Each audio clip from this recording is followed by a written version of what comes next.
Mari kita bersatu hati di dalam doa. Segala puji syukur kami panjatkan kehadiran Tuhan, Allah kami yang hidup. Kami boleh menapaki tahun baru ini, di tahun 2021. Itu semua karena kemurahan Tuhan. Kami bersyukur firman Tuhan menjadi makanan rohani dan bekal dalam hidup kami menjalani hari-hari ini. Terima kasih Tuhan. Di dalam nama Yesus kami berdoa. Amin. Shalom. Jemaat Tuhan yang terkasih di dalam nama Tuhan Yesus Kristus, firman Tuhan yang kita renungkan pada hari ini, tahun baru, tahun 2021, diambil dari kitab Pengkhotbah pasal 3 ayat 1 sampai ayat yang ke-15. Hidup adalah kesempatan. Di tangan saya ada jam dinding. Jam ini berputar setiap hari 24 jam. Berlaku untuk semua orang. Baik itu untuk mereka pekerja maupun mereka mahasiswa. Semua berlaku kepada manusia di bawah langit ini. Jemaat Tuhan yang terkasih, namun di dalam waktu yang Tuhan berikan itu ada kesempatan. Apakah kesempatan itu kita gunakan dengan hal yang positif atau yang negatif, yang baik atau yang buruk? Dan jemaat Tuhan yang terkasih dalam nama Tuhan Yesus Kristus, jam atau waktu tidak akan berputar balik, tetapi dia selalu maju, berputar maju dan berputar maju. Sehingga hari lepas hari pasti ada perbedaan. Bahkan bulan demi bulan juga ada perbedaan. Sampai tahun kepada tahun ada perubahan.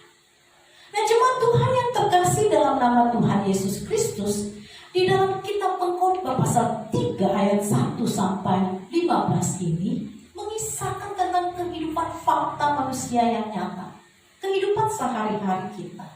Dan ini adalah pengalaman seorang penulis yang punya hikmat Tuhan. Dia mau sampaikan ini kepada kita agar kesempatan hidup yang Tuhan anugerahkan ini dapat memancarkan kemuliaan Tuhan. Ada waktu kita lahir, ada waktu untuk meninggal. Jadi dalam kehidupan kita ada waktu kehidupan, tetapi ada juga waktu untuk berhenti dari hidup di dunia ini. Apakah kita mau mengisinya dengan hal-hal yang berkenan di hadapan Tuhan? Dan kita lihat di dalam setiap kalimat-kalimat yang disampaikan oleh pengkhotbah ini, ada waktu untuk menanam, ada waktu untuk mencabut yang ditanam. Jadi ada petani, tetapi juga ada waktunya untuk panen, untuk berhenti dari menanam. Dan ada juga berbicara tentang kejahatan, ada waktu untuk membunuh. Jadi di dunia ini dari zaman dulu sampai sekarang pembunuhan itu tetap ada, tetapi ada juga waktu untuk menyembuhkan. Berbicara tentang profesi orang-orang yang bisa bernilai positif seperti dokter, perawat, atau mereka para medis untuk menyembuhkan. Bahkan di COVID-19 ini berusaha para medis untuk menyembuhkan, menolong yang menderita COVID-19 agar mereka pulih kembali. Dan jemaat Tuhan, di sini juga berbicara ada waktu untuk merombak, ada waktu untuk membangun. Berbicara tentang seorang arsitek atau ahli bangunan, semuanya berbicara ada di dalamnya. Profesi-profesi yang sungguh-sungguh terjadi di zaman dulu dan terjadi di zaman sekarang. Dan kehidupan manusia juga silih berganti. Tidak selamanya dia akan tertawa, tetapi juga ada waktu untuk menangis. Dan ada waktu untuk meratap, tapi juga ada waktu menangis. Jadi di dalam kehidupan ini tidak semuanya aman, damai, tentram. Tapi bagaimana kita mengisi kesempatan itu di dalam kekuatan Allah? Ketika kita tertawa pun, kita tetap mengingat Sang Pencipta. Ketika kita bahagia sukacita, tetap memegang teguh pada Allah kehidupan kita. Dan juga pada waktu kita menderita, pada waktu susah, sulit, kita tetap berpegang teguh kepada Allah. Dan berbicara juga tentang tukang bangunan. Ada membuang batu, ada mengumpulkan batu. Ada waktu untuk memeluk, ada waktu untuk menahan diri dari memeluk. Dan ada waktu mencari, ada waktu untuk pergi. Berbicara tentang pembisnis. Jadi siap untuk menerima kerugian. Tidak selamanya akan mengalami keuntungan. Tetapi ketika dia rugi pun, dia tetap menjalani hidup ini dengan sukacita. Dan ada hal-hal yang lainnya, profesi-profesi yang lainnya, penjahit, desainer dan sebagainya, ini diungkapkan oleh pengkhotbah. Itulah kehidupan manusia. Tidak terlepas dari pengamatan Tuhan. Dan di dalam ayatnya yang ke-9 begini, apakah untuk bekerja dari yang dikerjakan dengan jerih payah?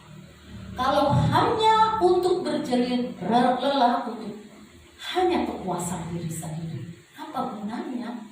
Hanya untuk kepentingan diri sendiri, hanya untuk ego pribadi, kepuasan diri sendiri, tidak akan pernah cukup, tidak pernah mengalami kebahagiaan yang sejati, sukacita yang sejati. Maka Allah katakan begini, aku telah melihat pekerjaan yang diberikan Allah kepada anak-anak manusia untuk melelahkan dirinya. Ia membuat segala sesuatu indah pada waktunya, bahkan ia memberikan kekekalan dalam hati mereka. Jadi bagi orang yang mengandalkan Tuhan, orang yang mencari Tuhan, di tengah-tengah profesi, di dalam kehidupan sehari-harinya, di dalam kegiatan sehari-harinya, tetap berpegang teguh kepada Tuhan, dia akan berbahagia. Dia akan memperoleh kekekalan karena hidupnya seimbang.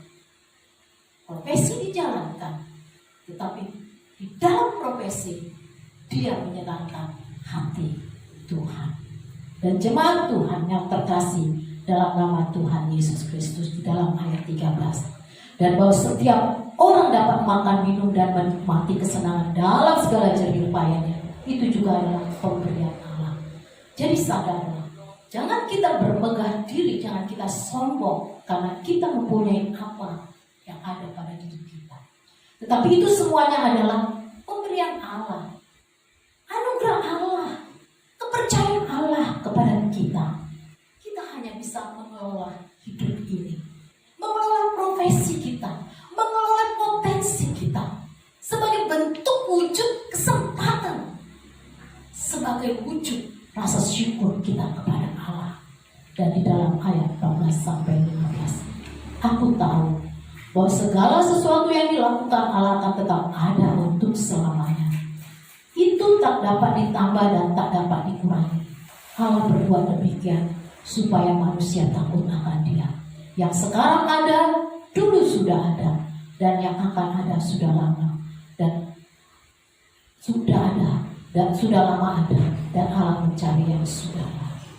Jadi kehidupan ini kembali kepada Sang Pencipta.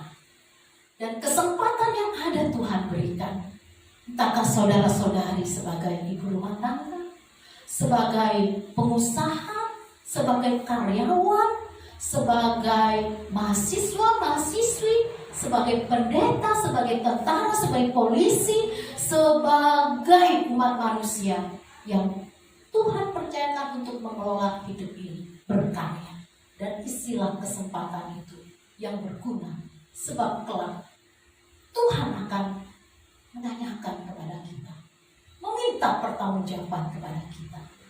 Pakailah hidup kita hari lepas hari yang berguna, bermanfaat, bernilai, berdampak, membawa sukacita pada sesama, membawa kasih kepada sesama, dan memperoleh hidup dalam pertanggungjawaban sukacita kekal kami datang kepada Engkau. Terima kasih setiap waktu kami boleh isi dengan kesempatan-kesempatan yang baik, berguna, bernilai. Apapun profesi kami mau dipakai untuk menyenangkan hati Tuhan, untuk berguna dan berdampak bagi sesama kami, sehingga nilai-nilai kerajaan Allah terancam dan diwartakan melalui hidup kami. Dalam nama Tuhan Yesus kami berdoa. Amin.